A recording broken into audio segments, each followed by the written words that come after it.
গান্ধারী বলে উঠল, তুমি সেই কৃষ্ণ, তুমি সেই কৃষ্ণ যে আমাকে মা বলে ডাকবার মতো কাউকে ডাকলে না। তুমি সেই কৃষ্ণ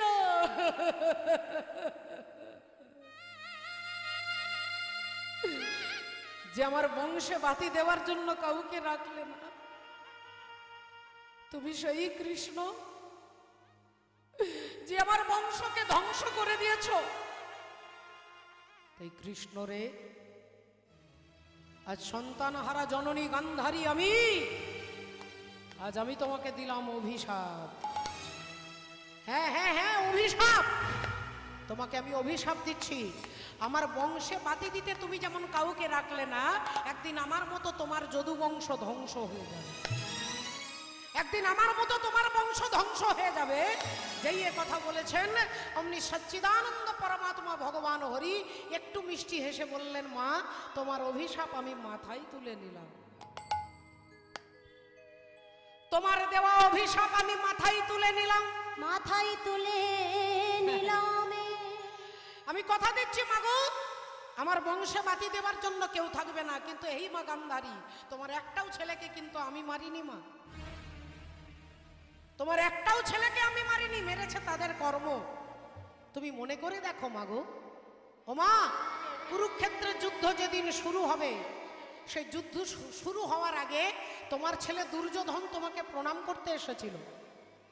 আর তোমাকে প্রণাম করতে এসে, হরি বল রাধে রাধে, প্রণাম করতে এসে তোমার পায়ে হাত দিয়ে তোমার ছেলে বলল, মা আমি যুদ্ধে যাচ্ছি, তুমি আমাকে আশীর্বাদ করো, আমি যেন যুদ্ধে জয়লাভ করতে পারি। তোমার পায়ে হাত দিয়ে বলল, তুমি আমাকে আশীর্বাদ করো, আমি যেন যুদ্ধে জয়লাভ করতে পারি। তুমি মা গান্ধারী ছেলের মাথায় হাতটা দিয়েছিলে, হাতটা সরিয়ে নিয়ে বললে, বাবা তুই যে যুদ্ধে যাচ্ছিস, এই যুদ্ধ হচ্ছে ধর্মযুদ্ধ। এটা কার্গিল যুদ্ধ, এটা পানিপথের যুদ্ধ, এটা ভারত পাকিস্তানের যুদ্ধ, এটা ভারতের সঙ্গে চীনের যুদ্ধ। এই যুদ্ধ নয়, এই যুদ্ধের নাম ধর্মযুদ্ধ। ধর্মক্ষেত্রে কুরুক্ষেত্রে সমাবেতা যুযুৎসব মামকা পাণ্ডবশ্চৈব কি মকুরবত সঞ্জয়। তো ধর্মক্ষেত্র, এটা ধর্মের যুদ্ধ। এই যুদ্ধে তুই হারবি না তুই জিতবি আমি বলতে পারবো না বাবা। তুই হারবি না তুই জিতবি আমি বলতে পারবো না। তবে হ্যাঁ, আমি তোর মা, তুই আমার ছেলে। এই তোর মাথায় হাত রেখে আশীর্বাদ করে বলছি, ধর্মপক্ষের হবে জয়, যে পক্ষে শ্রীকৃষ্ণ রয়। ধর্মপক্ষের হবে জয়, যে পক্ষে শ্রীকৃষ্ণ রয়। এটা তুমি বললে তোমার ছেলেকে, আর আজকে কুরুক্ষেত্রের মাঠে দাঁড়িয়ে তুমি আমাকে অভিশাপ দিচ্ছ মা। তোমার অভিশাপ আমি মাথায় তুলে নিলাম। আজ ভগবান হাঁটতে হাঁটতে চলে যাচ্ছে, আজ চলিতে চলিতে পথে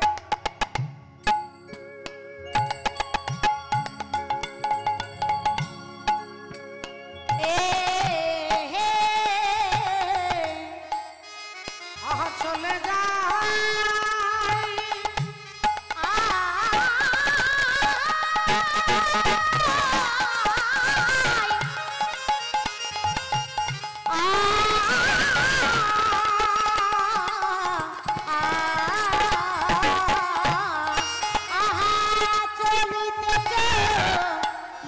পথে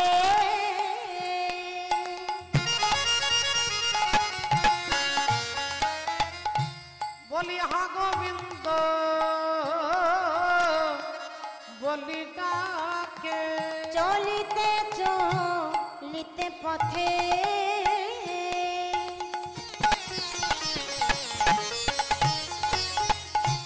ও গো হা গোবিন্দ বলি ডাকে। বলি দয়াল আমার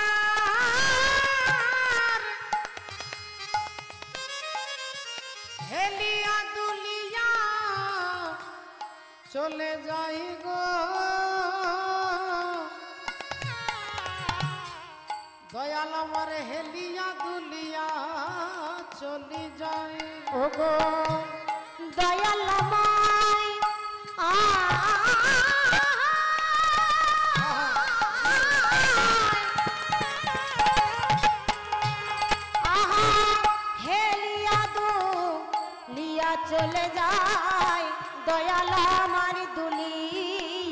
চলে যাই গো।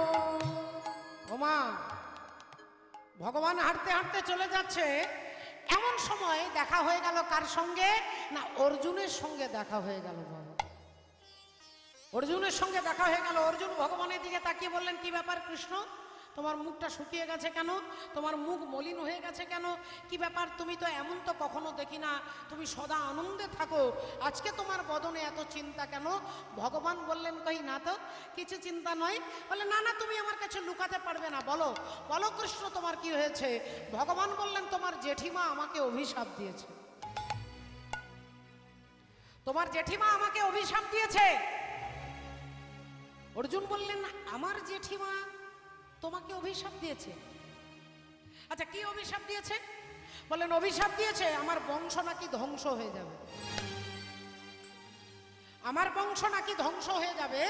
যেই বলেছে অমনি অর্জুন হেসে ফেলেছে। ওসব চিন্তা করো না, চিন্তা করো না, চিন্তা করো না। ও অভিশাপ কখনো, ওসব অভিশাপ ওসব সত্যি হয় না, ও চিন্তা করার দরকার নেই। ভগবান বললেন, তার মানে তুমি কি বলতে চাইছো, অভিশাপ সত্যি হয় না? বললেন, না। শোনো কৃষ্ণ, কুরুক্ষেত্রের মাঠে দাঁড়িয়ে ভীষ্মদেবের মা, যার নাম হচ্ছে পতিত পাবনী মা গঙ্গা, ওই গঙ্গা দেবী আমাকে অভিশাপ দিয়েছিল যে, ওরে অর্জুন, একজন মায়ের চোখের সামনে তার ছেলে যন্ত্রণায় ছটফট করছে, হাজার হাজার তীরের বিছানায় ভীষ্মদেব শুয়ে আছে, আর ভীষ্ম জননী মা গঙ্গা দেবী অর্জুনকে অভিশাপ দিচ্ছে যে, তুই যেমন আমার ছেলেকে আমার চোখের সামনে আঘাত দিলি, আমি তোকে অভিশাপ দিচ্ছি, একদিন তোর ছেলের হাতে তোকে মরতে হবে, একদিন তোর পুত্রের হাতে তোকে মরতে হবে। মা গঙ্গা দেবী অভিশাপ দিয়েছিল আমাকে। এবার বলো তো কৃষ্ণ, সেটা কি সত্যি হলো?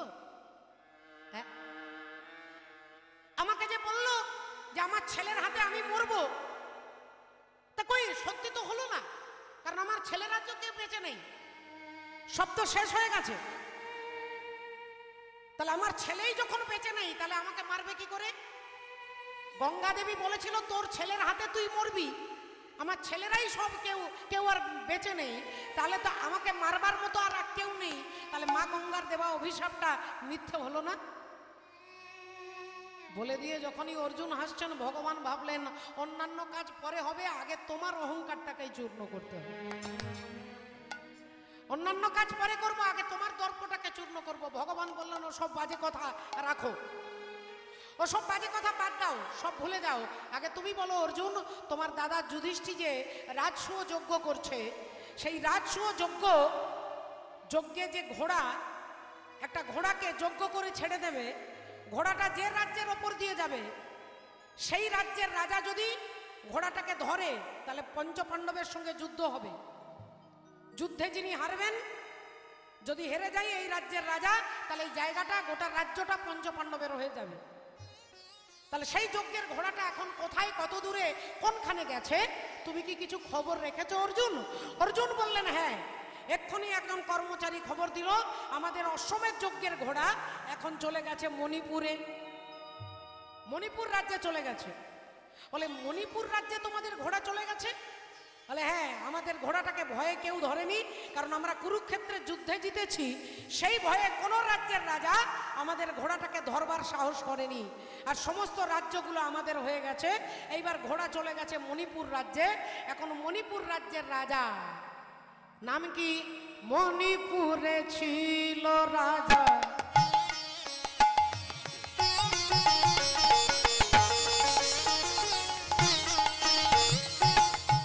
মণিপুরে ছিল রাজা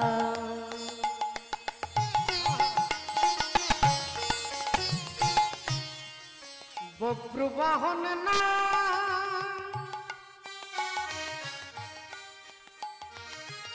ওগো বব্রুবাহন না,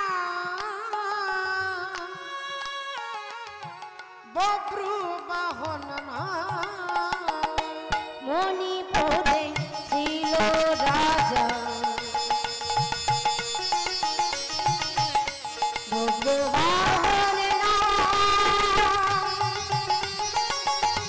বব্রুবাহন না।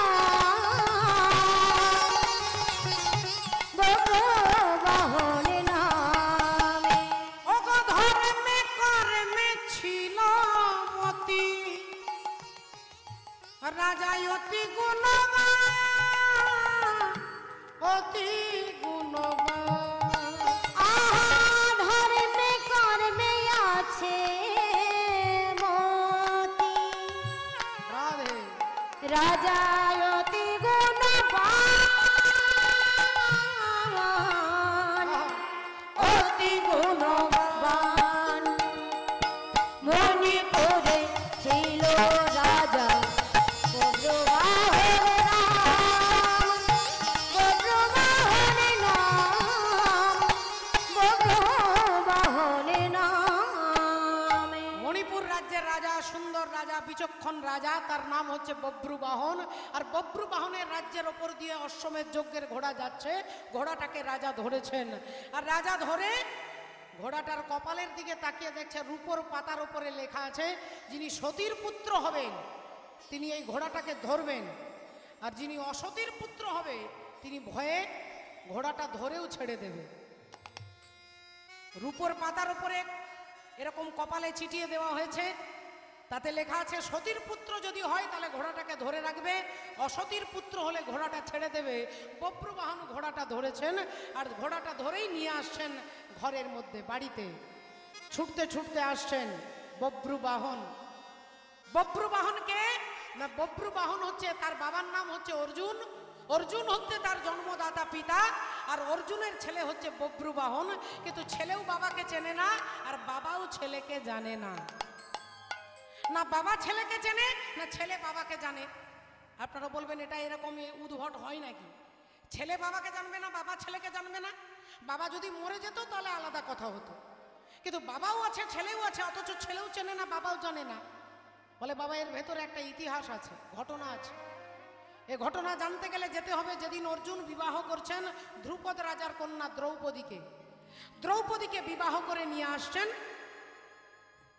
দ্রৌপদীকে বিবাহ করে তিনি নিয়ে এসছেন, যোগ্যতার বলে বিবাহ করেছেন। মৎস্যের চোখটাকে লক্ষ্য ভেদ করে দ্রৌপদীকে বিবাহ করে নিয়ে আসছেন। এদিকে মা কুন্তী দেবী মশলা বাড়ছেন রান্না করবার জন্য, আর তখনই অর্জুনের মুখ দিয়ে বেরিয়ে গেল, মা দেখো কি এনেছি ভিক্ষাতে। ও মা ভিক্ষা করে কি এনেছি দেখো। মা কুন্তী দেবী না দেখে না জেনে না বুঝে তিনি মশলা বাড়তে বাড়তেই বলছে, ওরে বাবা আজকে যা এনেছিস, আজকে আমার শরীরটা ভালো নয়, তা আমাকে বাদ দিয়ে তোরা 5 ভাইয়ের সমান ভাগে ভাগ করে নে। মা, ও মা লক্ষ্মীটি মা গো, একবার একবার দেখো, দেখো না, দেখো না কি এনেছি, একবার দেখো না। আরে বাবা বললাম তো রে বাবা, আমার ভালো লাগছে না, তোরা যা এনেছিস সমান ভাগে ভাগ করে নে, কাউকে কম কাউকে বেশি দিবি না, যা 5 জনে মিলে ভাগ করে নে। মা আরেকবার বলবো, শেষবার বলবো, মা তুমি কি দেখতে চাও না কি এনেছি? দেখো না মা। মা 3 বার একই কথা বললেন, যা এনেছিস ভাগ করে নে। এই 3 বার একই কথা বলতেই অর্জুন দ্রৌপদীর হাতটাকে ছেড়ে দিয়ে বললেন, শোনো দ্রৌপদী, আজ থেকে তুমি একা আমার স্ত্রী নও, আজ থেকে 5 ভাইয়ের তুমি স্ত্রী। এ কথা যেই বলেছেন যুধিষ্ঠির দাদা চিৎকার করে বলে উঠলেন, অর্জুন পাগলের মতো কি বলছিস ভাই? মা না দেখে না জেনে না বুঝে বলে দিয়েছে বলে তুই দুম করে বলে দিচ্ছিস দ্রৌপদী আমাদের 5 জনের স্ত্রী? এটা কখনো হয় নাকি? অর্জুন বললেন, দাদা গো হয় কি না আমি জানি না, কিন্তু মা যখন বলে দিয়েছে তখন ওই দ্রৌপদী আমাদের 5 জনের স্ত্রী হবে। মা যখন বলে দিয়েছে তখন মায়ের ওপরে আর কোনো সংবিধান চলবে না, কোনো কলম চলবে না। মা বলেছে যখন, তখন ওই দ্রৌপদী আমাদের 5 জনের স্ত্রী। অসম্ভব, অসম্ভব, এটা হতে পারে না। তুই তুই তুই ভুল কথা বলছিস ভাই, অশাস্ত্রীয় কথা বলছিস তুই। অর্জুন বললেন, আমি শাস্ত্র কি অশাস্ত্র জানি না, মা বলেছে তাই দ্রৌপদী আমাদের 5 জনের স্ত্রী। 2 ভাইয়ের মধ্যে তর্ক হচ্ছে, আর এমন সময় অন্তর্যামী শ্রী গোবিন্দ অন্তরে জানিয়া, অন্তর্যামী শ্রী গোবিন্দ অন্তরে জানিয়া, অন্তর্যামী শ্রী গোবিন্দ অন্তরে জানিয়া, যুধিষ্ঠির সম্মুখেতে দাঁড়ালো আসিয়া, যুধিষ্ঠির সম্মুখেতে দাঁড়ালো আসিয়া, যুধিষ্ঠির সম্মুখেতে দাঁড়ালো আসিয়া, এসে দাঁড়ালো, এসে দাঁড়ালো, এসে দাঁড়ালো, এসে দাঁড়ালো আমার শ্রী গোবিন্দ। আজকে ভক্তের সমস্যার সমাধান করবার জন্য এসে দাঁড়ালো, এসে দাঁড়ালো, এসে দাঁড়ালো, এসে দাঁড়ালো, আর লীলার সহায় করবে বলে এসে দাঁড়ালো, লীলায় সহায় করবে বলে এসে দাঁড়ালো, এসে দাঁড়ালো, এসে দাঁড়ালো। ভগবান এসে দাঁড়িয়েছেন। যুধিষ্ঠির বলে উঠলেন, উঠলেন, কৃষ্ণ তুমি যখন এসেছো তুমি বলো কৃষ্ণ। অর্জুন বললেন, সখা তুমি আমাদের সমস্যার সমাধান করে দাও। দেখো দেখো দাদা বলছে এটা হতে পারে না, আর আমি বলছি এটাই হবে। ভগবান বললেন, দাঁড়াও, আমাকে আগে শুনতে দাও। সমস্ত ঘটনা শোনার পরে ভগবান চুপ করে আছেন কিছুক্ষণের জন্য, তিনি মৌন চুপ করে আছেন চোখ বন্ধ করে। যুধিষ্ঠির ভগবানের দিকে তাকাচ্ছেন, অর্জুন ভগবানের দিকে তাকাচ্ছেন। আজকে ভগবান কি ভাস দেবেন এটা শুনবার জন্য। এমন সময় ভগবান চোখ খুলে মুচকি হেসে বললেন, অর্জুন তুমি যা বলেছ, দ্রৌপদী আজ থেকে তোমাদের 5 ভাইয়ের স্ত্রী হবে। আজ থেকে দ্রৌপদী 5 জনের স্ত্রী হবে। ভক্তমণ্ডলী, ভক্তিমতী মায়েরা, একটু ভালো করে লক্ষ্য করে দেখুন মা, একটা রমণী, একজন নারীর 5টা স্বামী। আজকের শিক্ষিত সমাজ, আজকের সমাজ আঙুল দেখিয়ে বলে যে দ্রৌপদীর 5টা স্বামী, অথচ তিনি নাকি সতী নারী। কিন্তু আগে যদি একটু ভালো করে বিচার করেন মা, নিজের নিজের দেহটার দিকে তাকিয়ে দেখুন, এটা পঞ্চভৌতিক দেহ, ক্ষিতি অব তেজ মরুদ বোম। ক্ষিতি অব তেজ মরুদ বোম, এটা পঞ্চভৌতিক দেহ। এই 5টা স্বামী শুধু দ্রৌপদীর নয়, আমাদের সকলের আছে গো। এই দেহটা দিয়েই সকাল হলে আমরা যে যার নিজের নিজের কাজে ব্যস্ত হয়ে যায়, অফিসে আদালতে। এই পঞ্চভৌতিক দেহ আমাদের স্বামী, আর দ্রৌপদী হচ্ছে আমাদের মন। এই দেহটাকে ঘিরেই, যেদিন এই দেহ জ্ঞানটা যেদিন আমরা ভুলে যেতে পারবো, সেদিন পরমাত্মা শ্রী ভগবানকে আপনি যেদিকে তাকাবেন সেখানেই দেখতে পাবেন। সেদিন আর কোনো ঠান্ডাও লাগবে না, গরমও লাগবে না, কোনো জ্বালাও থাকবে না, যন্ত্রণাও থাকবে না। এই দেহটাকেই আমরা মনে করে নিয়েছি আমার নিজের, কিন্তু দুর্ভাগ্যবশত এই দেহটাকে আমি নিজে ভালো রাখতে পারি না। আমি চাই না যে আমার জ্বর হোক, আমার কাশি হোক, আমার ম্যালেরিয়া হোক, আমি চাই না, কিন্তু হয়ে যায়। হরি বল রাধে। তাহলে পঞ্চভৌতিক দেহ, এই যুধিষ্ঠির, ভীম, অর্জুন, নকুল। যুধিষ্ঠির হচ্ছে ক্ষিতি, মরুত হচ্ছে ভীম। এই যে পঞ্চভৌতিক 5টা দেহের সম্মিলনে এই দেহটা, এই পঞ্চভৌতিক দেহর স্বামী অর্থাৎ দ্রৌপদীকে, 5টা স্বামীকে বলে দিলেন, আজ থেকে তোমাদের 5 জনের স্ত্রী। সমান ভাগে বলেছে, তাই সমান ভাগেই ভাগ হবে। ভগবান এই কথা বলতেই যুধিষ্ঠির বললেন, কি করে ভাগ হবে? বলে 1 বছর দ্রৌপদী তোমার ঘরে, 1 বছর তোমার ঘরে, 1 বছর তোমার ঘরে, এভাবে থাকবে। তবে একটা আলাদা নিয়ম থাকবে, যখন দ্রৌপদী কারো ঘরে থাকবে, সেই ঘরে বিনা পারমিশনে কিন্তু ঢোকা যাবে না।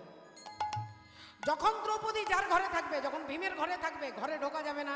যখন যুধিষ্ঠির কাছে থাকবে, ঢোকা যাবে না। বিনা অনুমতিতে ঢুকলে তাকে 12 বছরের জন্য নির্বাসনে যেতে হবে। সংবিধান বেঁধে দিলেন, নিয়ম করে দিলেন। এবার একদিন হঠাৎ করে দ্রৌপদী দুপুরবেলায় যুধিষ্ঠির মহারাজকে সেবা দিয়ে চরণ সেবা করছেন, বসে দুজনে গল্প করছেন। আর এদিকে অর্জুন বাগানে দাঁড়িয়ে আছে। একজন ব্রাহ্মণ চিৎকার করতে করতে আসছে, অর্জুন!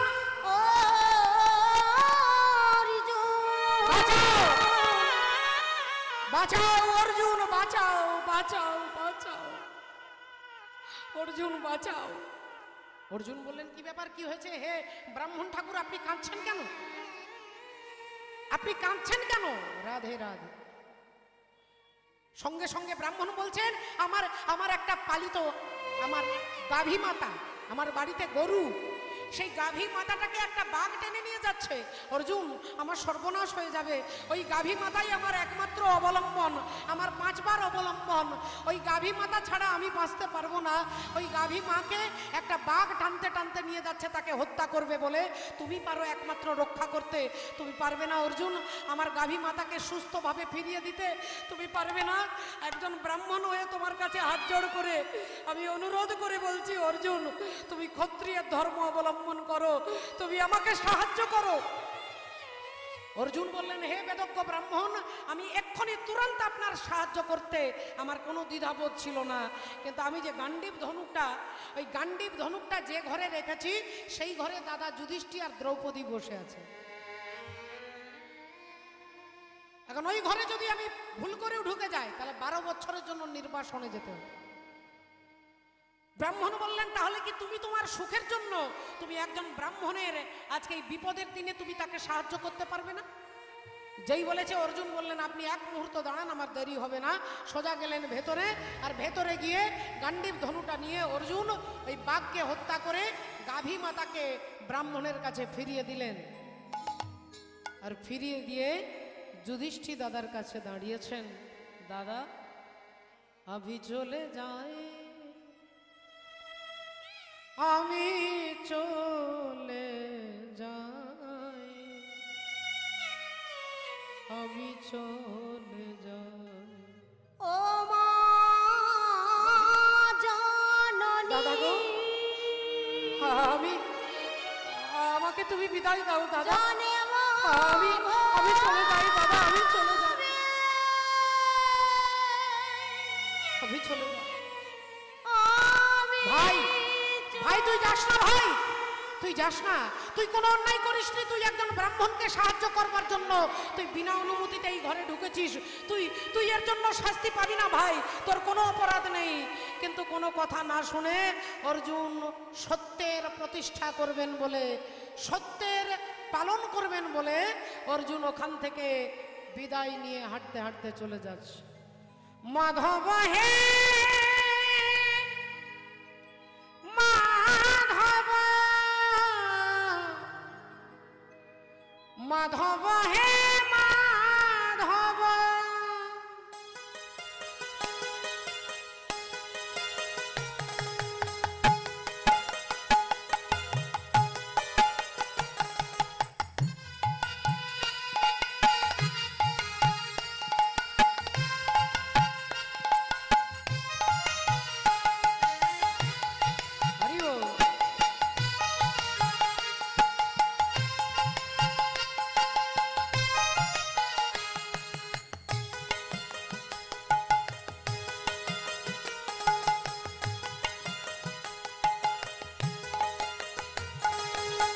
মুঠে পখড়রে পেট পুরে মর, মুঠে পখড়রে পেট পুরে মর, ছাপাণ ভোগরে নাহি তো লোভ।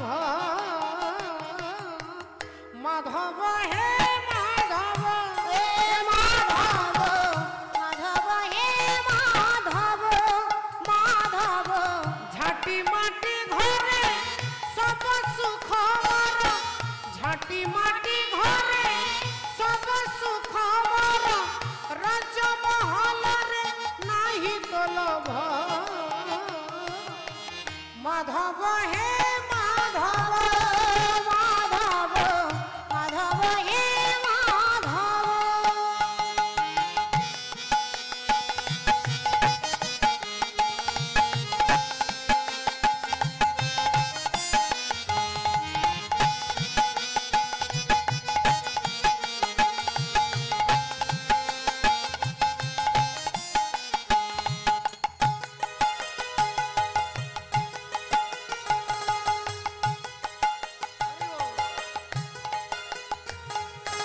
তো জাগারে তু ভলরে অছি রে, মো জাগারে মু ভলরে অছি।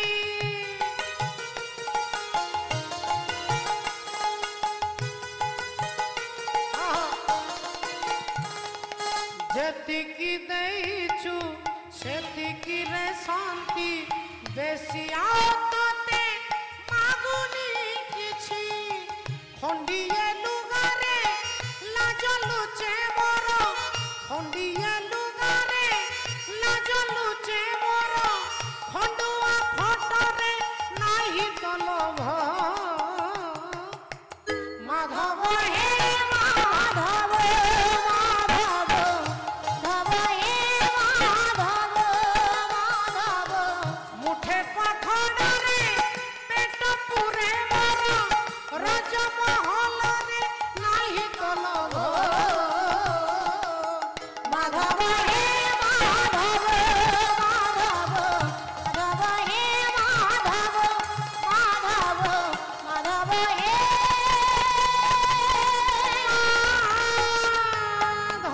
মাধব। ভক্তিমতী মায়েরা অর্জুন হাঁটতে হাঁটতে চলে গেলেন। হাঁটতে হাঁটতে চলতে চলতে কতদিন কত বছর পেরিয়ে গেল, অর্জুনের চেহারাটা একটু বদলে গেল, গায়ের রংটা একটু কালো হয়ে গেল, চুলগুলো বড় হয়ে গেল, নখগুলো বড়, দাড়ি গোঁফ সব বড় হয়ে গেছে। দেখতে দেখতে 1 বছর 2 বছর 5 বছর 10 বছর পেরিয়ে গেল। হাঁটতে হাঁটতে কখন যেন অর্জুন সেই হস্তিনাপুর থেকে চলে এলেন কোথায় না, চলে এলেন মণিপুর রাজ্যে। মণিপুর রাজ্যে তিনি পৌঁছে গেছেন। জঙ্গলে ভেতরে রাস্তার ওপরে মাটির ওপরে অর্জুন শুয়ে আছেন, হাতের ওপরে মাথাটা রেখে অর্জুন শুয়ে পড়েছেন রাস্তার উপরে। এমন সময় মণিপুর রাজ্যের রাজা চিত্রভানু রাজার একমাত্র মেয়ে, নাম হচ্ছে চিত্রাঙ্গদা। চিত্রভানু রাজার কন্যা চিত্রাঙ্গদা ঘোড়ার পিঠে চেপে রাজ্য দর্শন করতে যাচ্ছিল। ঘোড়ার পিঠে চেপে রাজ্য দর্শন করতে বেরিয়েছেন। এমন সময় তার নাম চিত্রাঙ্গদা, তিনি কিন্তু রাজকুমারের পোশাক পরতেন, ধুতি পাঞ্জাবি। ছেলেদের মতো মাথায় মুকুট পরেছেন, ছেলেদের মতো ধুতি পাঞ্জাবি পরে রাজপুত্র সেজে ঘোড়ার পিঠে চেপে কোমরে তলোয়ার নিয়েছেন আর তিনি যাচ্ছিলেন। এমন সময় দেখছে কে যেন একটা বাইরের একজন গাছের তলায় শুয়ে আছে। চিত্রাঙ্গদা দেবী চিৎকার করে বলে উঠলেন, এই যে কে আপনি? কে? রাস্তার উপরে ঘুমোচ্ছেন দিব্যি নাক ডেকে, আপনি কে? আপনি এক কাজ করুন, আপনি সরে অন্য জায়গায় গিয়ে ঘুমাবেন, আমি এই রাস্তা দিয়ে যাব। চিৎকার করতেই অর্জুনের ঘুমটা ভেঙে গেলেন। অর্জুন তাকিয়ে দেখলেন এক অপূর্ব সুন্দর রাজপুত্র আমাকে ইঙ্গিত করে বলছে এখান থেকে সরে যাও। অর্জুন বললেন, এক কাজ করুন না, আপনি আমার পাশ দিয়ে চলে যান না, আমার পাশ দিয়ে চলে যান, এদিকে রাস্তা তো অনেক আছে, অনেকটা চওড়া রাস্তা, আমি তো রাস্তার ওপরে শুয়ে নেই, আপনি আমাকে পাশ দিয়ে চলে যান। চিত্রাঙ্গদা বললেন, আমি আপনাকে পাশ দিয়েও যাব না আর তোমাকে লাফিয়েও যাব না, না তোমাকে ডিঙে যাব। কুকুর বেড়াল পশু পাখি কীট পতঙ্গ কাউকে পা দিয়ে লাফ দিয়ে পেরিয়ে যেতে নাই মা, আপনার পুণ্য ক্ষয় হয়ে যাবে। আপনার জীবনে যত পুণ্য আপনি সঞ্চয় করেছেন, যদি কাউকে লাফ দিয়ে পেরিয়ে যান, হয়তো একটা কুকুর শুয়ে আছে, আপনি ডিঙে চলে গেলেন, আপনার পুণ্য ক্ষয় হবে। আর সারা জীবনের পুণ্য এক মুহূর্তে শেষ হয়ে যাবে যদি কেউ কোনো পশু প্রাণী মানুষ কাউকে যদি পা দিয়ে আঘাত করেন, যদি কাউকে লাথি মারেন, আপনার জীবনের সমস্ত পুণ্য এক মুহূর্তে শেষ হয়ে যায়। তাই চিত্রাঙ্গদা দেবী বললেন, আপনি এখান থেকে সরান, আপনি অন্য জায়গায় গিয়ে ঘুমাবেন, আমি এই রাস্তা দিয়ে যাব। অর্জুন বললেন, আমি এখান থেকে সরবো না, আপনি আমার পাশ দিয়ে চলে যান। চিত্রাঙ্গদা দেবী বললেন, তুমি আমার কথা শুনবে না? তুমি জানো আমি কে? তুমি জানো আমি তোমাকে ধরে ছুঁড়ে দিতে পারি, আমার এত ক্ষমতা। অর্জুন বললেন, তুমি আমাকে ধরে ছুঁড়ে দেবে? তা বেশ ঠিক আছে, তুমি তাই এক কাজ করো, তুমি আমাকে ধরে ছুঁড়ে দাও। চিত্রাঙ্গদা দেবী অর্জুনের হাতটা ধরে যেই টান দিতে যাবে, অর্জুন তার উল্টো দিক থেকে টানটা দিয়েছে, আর এমন টান দিয়েছে যে চিত্রাঙ্গদা দেবী অর্জুনের পায়ের কাছে হুড়মুড় করে পড়েছে। শুধু তো চিত্রাঙ্গদা পড়লো না, সবার আগে পড়লো তার মাথার মুকুট, আর মাথার মুকুটটা খুলে যেই পড়ে গেল, অমনি লম্বা লম্বা এক গুচ্ছ কেশ রাশি, সুন্দর কালো কোকড়ানো চুল পিঠের মধ্যে এলিয়ে পড়লো, ঝুলে পড়লো। সুন্দর একগুচ্ছ চুল, টানা টানা চোখ, অপূর্ব সুন্দর দেখতে। অর্জুন চমকে গেলেন, ভেবেছিলেন রাজপুত্র, এ তো দেখছেন রাজকুমারী। চমকে উঠলেন অর্জুন, কে কে কে কে কে কে কে তুমি? তুমি কে? রাজপুত্রের বেশে তুমি রাজকুমারী? বললেন, হ্যাঁ, আমি এই দেশের রাজা, চিত্রভানু রাজার কন্যা, আমার নাম হচ্ছে চিত্রাঙ্গদা। তাই আমার নাম চিত্রাঙ্গদা, এবার তুমি বলো তুমি কে? অর্জুন বললেন, আমি আর কেউ নই, আমি হলাম তৃতীয় পাণ্ডব অর্জুন। যেই বলেছে তৃতীয় পাণ্ডব অর্জুন, অমনি চমকে উঠেছেন চিত্রাঙ্গদা দেবী। আপনি কি সেই অর্জুন? আপনি কি সেই অর্জুন যার কথা আমি আমার ঠাকুমার কাছে, দিদিমার কাছে, মায়ের কাছে, বাবা কাকার কাছে যার কথা শুনেছি, আপনি সেই অর্জুন? অর্জুন বললেন, হ্যাঁ, আমি সেই অর্জুন। আপনি তৃতীয় পাণ্ডব? বললেন, হ্যাঁ। হরি বল, রাধে রাধে। ছোটবেলা থেকে যার কথা শুনেছি। ভক্তিমতী মায়েরা বেশ কয়েক বছর আগে পর্যন্ত ঠাকুমা, জেঠিমা, কাকিমা, মা বাচ্চা ছেলেদেরকে কোলের কাছে নিয়ে শুয়ে রামায়ণ মহাভারতের গল্প, রাক্ষসের গল্প ঠাকুমা দিদিমারা শোনাতেন। এখন না আছে দিদিমা ঠাকুমার সময়, না আছে নাতি নাতনির সময়। সবাই মিলে একসঙ্গে বসে সন্ধে হলেই টিভিতে খুলে টিভিতে সিরিয়াল দেখতে বসেছে। আমি টিভিতে সিরিয়াল দেখতে বারণ করবো না মা, কিন্তু সিরিয়াল তো প্রতিটা সিরিয়ালে দেখুন নায়িকার ঘুরে ফিরে 20 বার বিয়ে হবে মা। চৈত্র মাসে একবার বিয়ে, বৈশাখ মাসে একবার বিয়ে, তারপর জ্যৈষ্ঠ মাসে বিয়ে। যতক্ষণ 20 বার বিয়ে না হবে সিরিয়াল শেষ হবে না মা। হরি বলে রাধে রাধে। কালচারটা বাড়ির ছেলে মেয়েদের এভাবে নষ্ট হয়ে যাচ্ছে। চিত্রাঙ্গদা দেবী বললেন, আমি আমার ঠাকুমার কাছ থেকে, বাবার কাছ থেকে আপনার নাম শুনেছি, তাই যেদিন থেকে আপনার নাম শুনেছি সেই দিন থেকে আমাকে নিজেকে আপনার চরণে নিবেদন করে দিয়েছি। তাই আপনি আমাকে বিবাহ করুন, আপনি আমাকে বিবাহ করবেন। আমি মনে প্রাণে আপনাকেই স্বামী রূপে বরণ করেছি। অর্জুন ভাবলেন, গান্ধর্ব মতে বিবাহ করলেন, চলে গেলেন হরি বল চিত্রাঙ্গদা দেবীকে নিয়ে মণিপুর রাজ্যে। দেখতে দেখতে সময় অতিক্রম হয়, সময় চলে যায় 1 মাস 2 মাস 1 বছর 1.5 বছর। এবার বাকি আছে আর মাত্র কয়েকটা মাস। এই কয়েকটা মাস পেরিয়ে গেলেই অর্জুন অপেক্ষা করছে 12 বছর সম্পূর্ণ হয়ে যাবে। আর 12 বছর সম্পূর্ণ হলে আমি চলে যাব আমার দাদা যুধিষ্ঠির কাছে, আমি চলে যাব দ্রৌপদীর কাছে, ভীমের কাছে। তাই মাত্র আর কয়েকটা মাস। দেখতে দেখতে সেই মাসগুলো পেরিয়ে যাচ্ছে, বাকি আছে আর কয়েকটা দিন। অর্জুন ভাবলেন, আজ রাত্রিবেলায় আমি চিত্রাঙ্গদা দেবীর কাছে অনুমতি নিয়ে আমি চলে যাব। রাত্রিবেলায় অপেক্ষা করছে অর্জুন, কখন চিত্রাঙ্গদা দেবীকে বলবে। আর চিত্রাঙ্গদা দেবী ছুটে আসছে, স্বামীকে একটা আনন্দের খবর বলবেন, তিনি মা হতে চলেছেন। ছুটে এলেন চিত্রাঙ্গদা দেবী আনন্দে, স্বামীকে তার গর্ভধারণের কথা বলবে, যে আমি মা হতে চলেছি, আপনি বাবা হতে চলেছেন। এই আনন্দের খবরটা বলবার জন্য যেই প্রবেশ করেছে, অর্জুন বলে উঠলেন, চিত্রাঙ্গদা, আগে তুমি আমাকে বলো, তুমি আমাকে কত ভালোবাসো,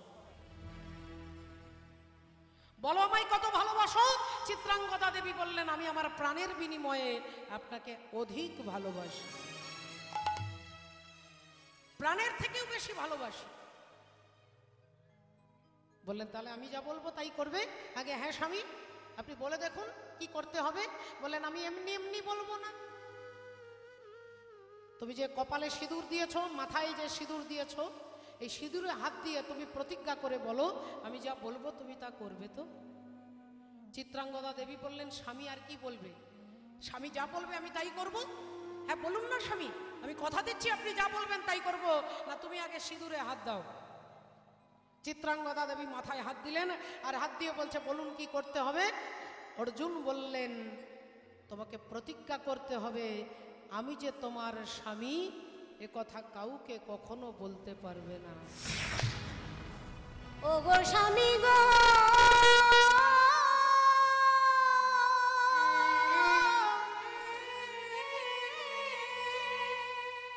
এ কথা বলো না,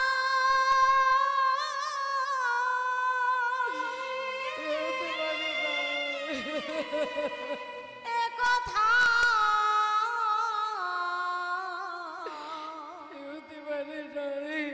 এ কথা বলো না।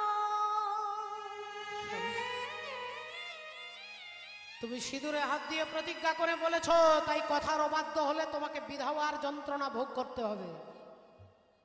সিঁদুরে হাত দিয়ে কথা দিলে যদি কথা রক্ষা না করো, তাহলে বিধবা হতে হবে। না স্বামী না, আমি কথা রাখার চেষ্টা করব। বলুন আর কি বলতে চান? অর্জুন বললেন, আগামী কাল সকালবেলায় চিরকালের মতো তোমাকে ছেড়ে আমি চলে যাব।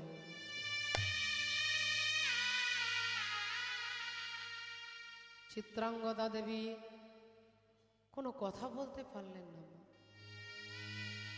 নীরবে দাঁড়িয়ে দাঁড়িয়ে কাঁদছে। আমি দুঃখের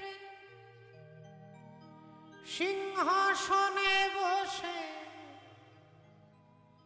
সুখের বিচার করি, আমি ভাবের ঘরে অভাবটাকে আখর দিয়ে ভরি, আমায় বেঁধে রাখে বলো এমন সে ধীর কই আমার জল ছবিতে রং মেলাবে এমন আবির কই। স্বামী, আমি আপনাকে কথা দিচ্ছি স্বামী, আমি আপনার পথের কাঁটা হয়ে দাঁড়াবো না, কিন্তু একটা বারের জন্য আপনি আমার মনের কথাটা জানবার চেষ্টা করলেন, একবারের জন্য জানার চেষ্টা করলেন না। নিশি প্রভাত হতে অর্জুন চিত্রাঙ্গদা দেবীকে ছেড়ে চলে গেলেন। সমাজের কত লাঞ্ছনা, কত গঞ্জনা, কত রকমের কথা, সেই বিষ পান করে চিত্রাঙ্গদা দেবী সন্তানকে জন্ম দিল। সেই সন্তানের নাম হলো কি না বব্রুবাহন।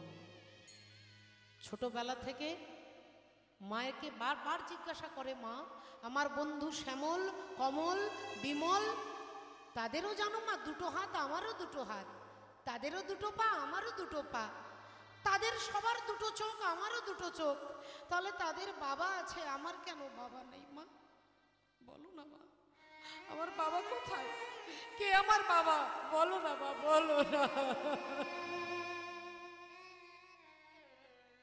চিত্রাঙ্গদা দেবী ছেলেকে ভোলানোর জন্য হাতে একটা বাতাসা দিলেই, একটা নাড়ু দিলেই ছেলে ভুলে যায়। বাচ্চা ছেলে তো বাবার কথা ভুলে যায়, কিন্তু চিত্রাঙ্গদা দেবী তো ভুলবে না।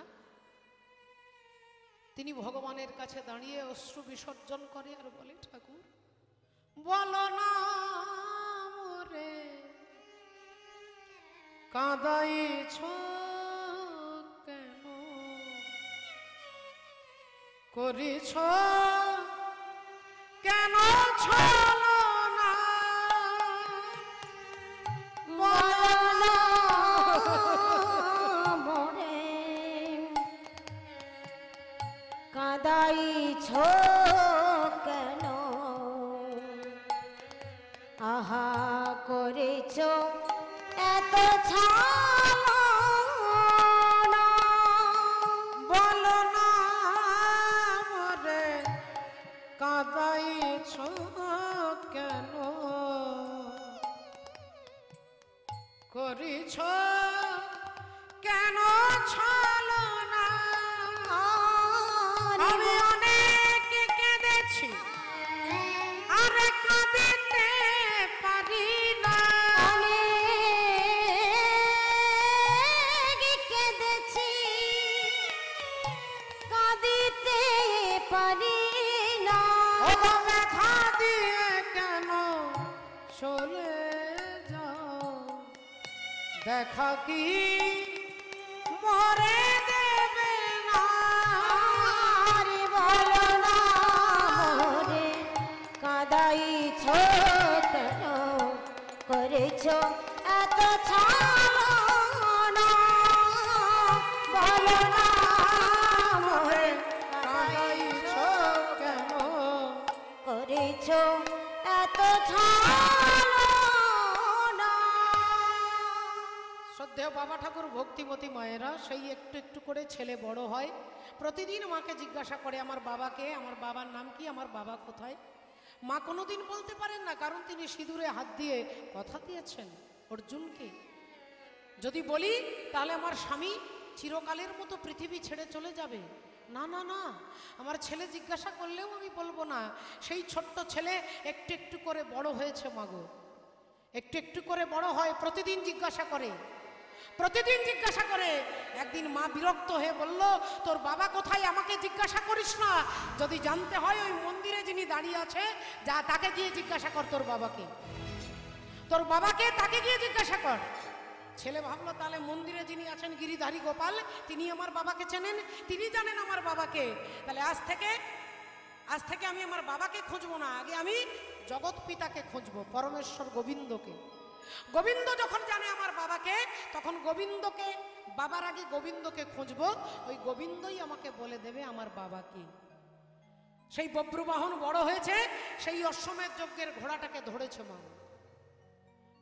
রূপর পাতার উপরে লেখা আছে যিনি সতীর পুত্র হবে তিনি ঘোড়াটাকে ধরবে, আর অসতীর পুত্র হলে ছেড়ে দেবে। তাই ঘোড়াটাকে ধরে টানতে টানতে নিয়ে এসেছে মায়ের কাছে। মা, মা গো! চিত্রাঙ্গদা দেবী বেরিয়ে এসেছে। কি হয়েছে রে বাবা, কি হয়েছে? মা, এই দেখো অশ্বমেধ যজ্ঞের ঘোড়া ধরেছি। ভালো করেছিস বাবা, খুব ভালো করেছিস। তা হ্যাঁ রে, অশ্বমেধ যজ্ঞটা করছে কে? যজ্ঞটা করছে কে? বলে দাঁড়াও মা, তাদেরও নাম লেখা আছে তামার পাতের উপরে, তামার পাত্রের উপরে যারা যুদ্ধ করছে যজ্ঞ, তাদের নাম লেখা আছে। তা দেখ তো বাবা কারা যজ্ঞ করছে, কোন কোন রাজা? বললেন প্রথমেই লেখা আছে ধর্মপুত্র যুধিষ্ঠির, তারপর তারপরেই লেখা আছে পবন পুত্র ভীম, তারপরেই লেখা আছে গান্ডীবধারী অর্জুন। আর যেই বলেছে অর্জুন, অমনি চিত্রাঙ্গদা দেবী চমকে উঠেছে, চমকে উঠেছে। ওরে ওরে বাবা বব্রু, তুই তুই তুই ওই ঘোড়াটাকে ছেড়ে দে বাবা, ওই ঘোড়াটাকে ছেড়ে দে। ওরে ওরে আমার লক্ষ্মী সোনা, তুই ঘোড়াটা ছেড়ে দে বাবা, ছেড়ে দে। মা, ঘোড়াটা ধরবো কি ছাড়বো সেটা পরের কথা, আগে তুমি আমাকে বলো মা, তুমি আমাকে বলো। আমি যুধিষ্ঠির নাম বললাম তুমি চুপ করে শুনলে, আমি ভীমের নাম বললাম তুমি নীরব হয়ে শুনলে, আমি অর্জুনের নাম বলতে তুমি চমকে উঠলে কেন মা? অর্জুনের নাম বলতে তুমি চমকে গেলে কেন, আজকে উঠলে কেন? আগে তুমি বলো, বলো মা অর্জুনকে তোমাকে বলতে হবে, বলো মা বলো, নইলে তোমার চোখের সামনে আমি আজকে আমি আত্মহত্যা করব। আগে বলো, তোমাকে বলতে হবে অর্জুনকে, বলো মা বলো অর্জুনকে। মা চিত্রাঙ্গদা দেবী বলে উঠলেন, ওরে বব্রু, আমি তোর বাবার কথা তোকে বলতে পারবো, তোর বাবার কথা বলতে পারবো না, পারবো না। বব্রু বললেন, মা আমি তোমাকে জিজ্ঞাসা করলাম অর্জুনকে, তুমি বললে তোমার বাবার কথা বলতে পারবো না। এ তো ঠাকুর ঘরে কে না, আমি তো কলা খাইনি। আমি তোমাকে জিজ্ঞাসা করলাম অর্জুনকে, তুমি বলছো বাবার কথা বলতে পারবো না, তাহলে কি অর্জুন আমার বাবা? অর্জুন আমার জন্মদাতা পিতা, যাকে এতকাল এতদিন ধরে আমি খুঁজেছি, তোমার পায়ে ধরে ছোটবেলা থেকে আমি কত কেঁদেছি। বলো মা, আমার বাবাকে তুমি কোনোদিন আমাকে বলনি। অর্জুন যদি আমার পিতা হয়, তাহলে আমি প্রতিজ্ঞা করে বলছি মা,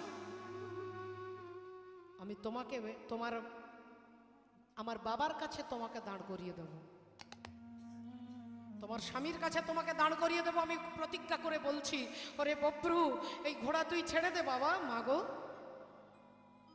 কথাটা শোনার আগে পর্যন্ত তোমার অনুরোধে হয়তো ঘোড়াটা ছেড়ে দিতাম, কিন্তু ঘোড়া তো ছাড়তে পারবো না মা, কারণ এখানে লেখাই আছে যিনি অসতীর পুত্র হবে তিনি ঘোড়াটাকে ছেড়ে দেবে। আমার মা তো অসতী নন, মা তো অসতী নন, তাই তোমাকে আমি ছাড়তে পারবো না মা, এই ঘোড়া আমি ছাড়তে পারবো না।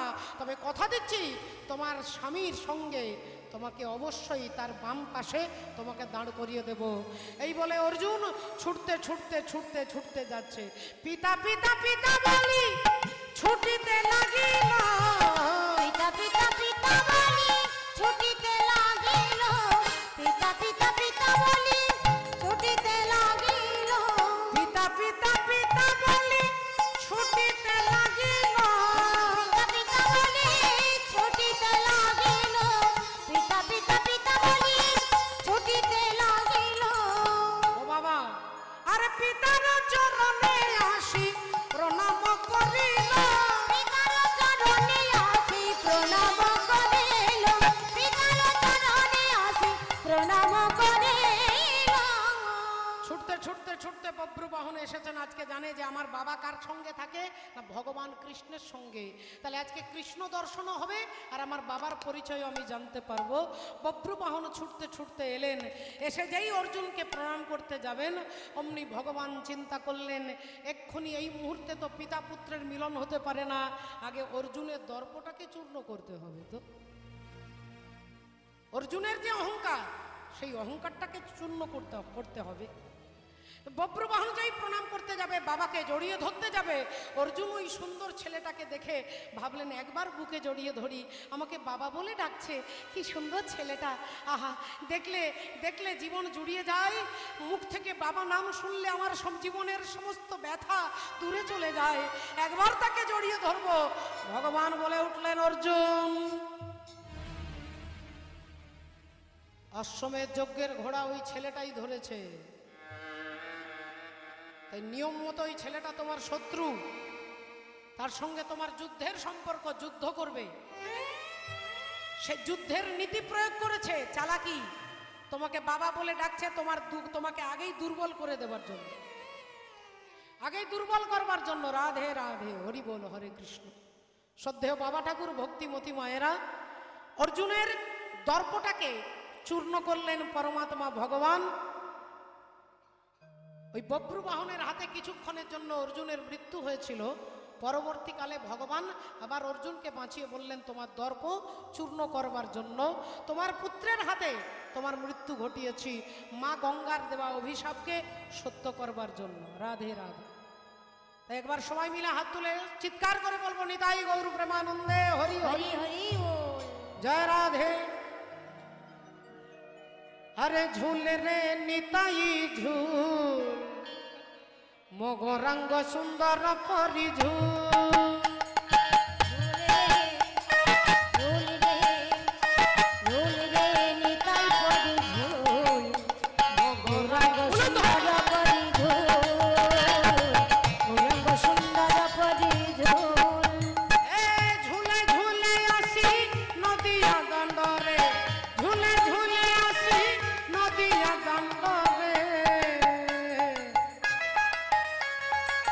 নবদ্বীপ হইল দুলু দুলু, ওরা চাঁদ মোর, নবদ্বীপ হইল ঝোল রে ঝোল রে ঝোল রে নিতাই পরি ঝোল, গৌরাঙ্গ সুন্দর পরি ঝোল, গৌরাঙ্গ সুন্দর পরি ঝোল। এ গোরা চাঁদ মোর কেতে সুন্দর, বেড়ে শোভা পাই তুলসী মালা।